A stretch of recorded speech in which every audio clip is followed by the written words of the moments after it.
بے ساختہ قسط نمبر 3۔ اس نے رک کر ان سے سلام دعا کی اور صبح جلدی جگانے کا بول کر بھاگ گیا کہ کہیں وہ اس سے اس کا اوپر کی طرف سے گیلی ٹی شرٹ دیکھ کر کچھ سوال ہی نہ پوچھ لیں۔ اب آئلہ اور حازم ساتھ ہوں اور آپس میں چونچے نہ لڑائیں، ایسا تو ہو ہی نہیں سکتا نا۔ آئلہ نے سانگ پلے کیا کیونکہ اسے سانگ سنے بغیر ٹریولنگ میں مزہ نہیں آتا، اور یہاں حازم ویسے تو چلو کبھی کبھار سن بھی لیتا ہوگا، لیکن آئلہ کے ساتھ ہونے پر اسے سانگ زہر لگتے تھے، کیونکہ آئلہ کو جو پسند تھے وہ بھی حد سے زیادہ۔ آئلہ نے جیسے سانگ پلے کیا، حازم نے ویسے ہی آف کر دیا۔ ایسا 3 باری ہوا۔ جاہل انسان، کیا مسئلہ ہے؟ کیوں تنگ کر رہے ہو؟ اب اگر تم نے میوزک بند کرنے کی کوشش کی نا تو میں نے ایسا حلیہ بگاڑنا ہے میں نے تمہارا کہ تم اپنی آج والی میٹنگ اٹینڈ کرنے کے قابل نہیں رہو گے۔ دھمکی اثر کر گئی۔ حازم نے اپنے ایک بار پھر میوزک پلیئر کی طرف ہاتھ بڑھتے ہوئے روکے۔ چہرے پر سخت بیزاری تھی۔ ابھی تک اس نے اپنا رات والا بدلہ بھی نہیں لیا تھا کہ اسے ایک اور دھمکی مل گئی۔ وہ ہمیشہ بدلہ لینے کے چکر میں آئلہ کے نئے حملے کا شکار ہو جاتا تھا۔ حازم بس سوچ کر ہی رہ جاتا۔ آئلہ اب سانگ پلے کر رہی تھی جس کی وجہ سے حازم انتہائی بیزاری کا شکار تھا۔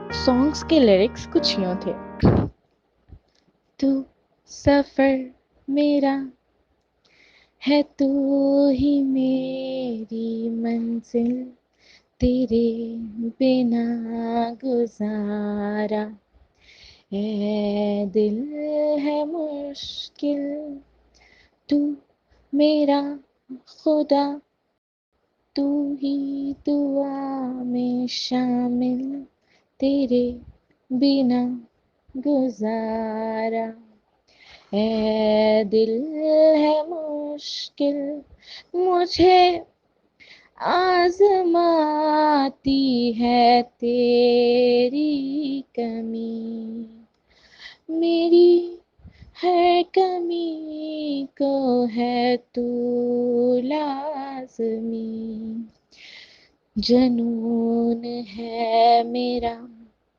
بنوں میں تیرے قابل، تیرے بنا گزارا، اے دل ہے مشکل،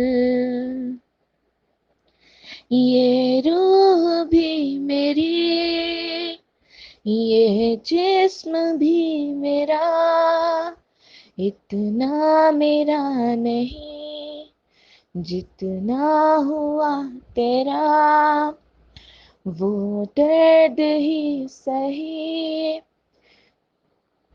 تجھ سے ملا ہے تو انعام ہے میرا، میرا آسمان ڈھونڈے تیری زمین، میری ہر کمی کو ہے تو لازمی۔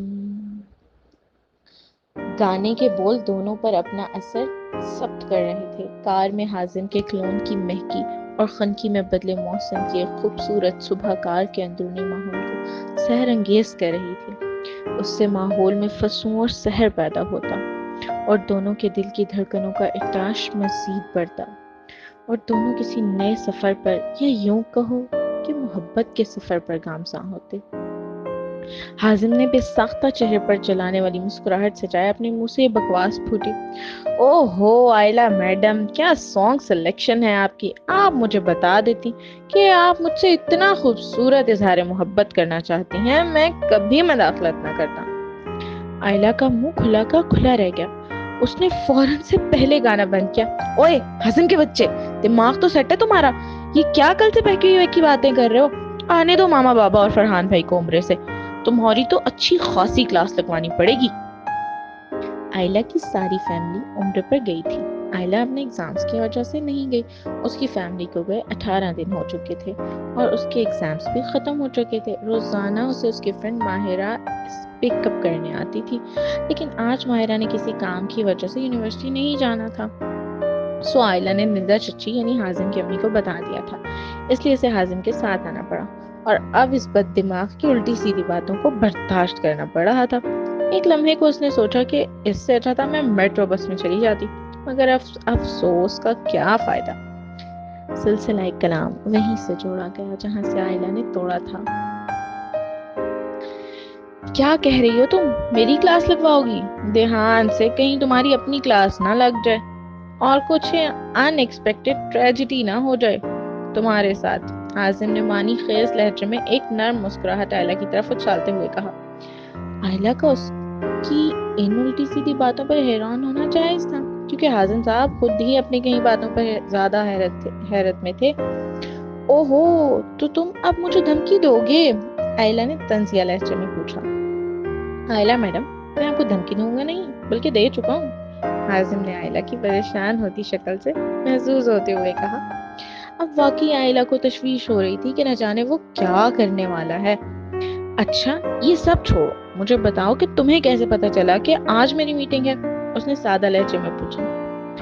وہ تم جس طرح ڈریس اپ ہوتے ہو ایسے کسی خاص موقع یا میٹنگ وغیرہ میں ہی ہوتے ہو، آئلہ نے گڑبڑا کر جلدی میں جواب دیا۔ حازم کے چہرے پر شرارتی مسکراہٹ دوڑ گئی۔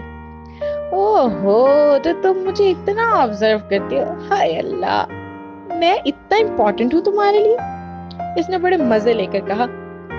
اسے اپنے سب حساب برابر ہوتے ہوئے نظر آنے لگے۔ آئلہ کی بند ہوتی بولتی نے اس کے اندر تک خوشی پھیلا دی۔ ویسے تو وہ کچھ نہیں کہنا چاہ رہی تھی، یا یوں کہنے کہ اس سے پہلے وہ کچھ کہتی یونیورسٹی کا گیٹ سامنے تھا۔ وہ جلدی سے اتر کر گیٹ کی طرف بڑھ گئی۔ حازم بھی اپنی میٹنگ ڈیسٹینیشن کی طرف بڑھا، ساتھ ہی ساتھ آئلہ کے سارے بدلے لینے کے لیے ایک اعلیٰ قسم کے آئیڈیا پر غور و فکر بھی کر رہا تھا۔ اس کو آئلہ کی بولتی بند کروانے کی زبردست ٹیکنیک پلس ٹرک اس کے ہاتھ آئی تھی۔ اس کو تو آئیڈیا پر عمل ہونے کے نتیجے میں ہی آئلہ کے متوقع حالات سوچ کر مزہ آ رہا تھا۔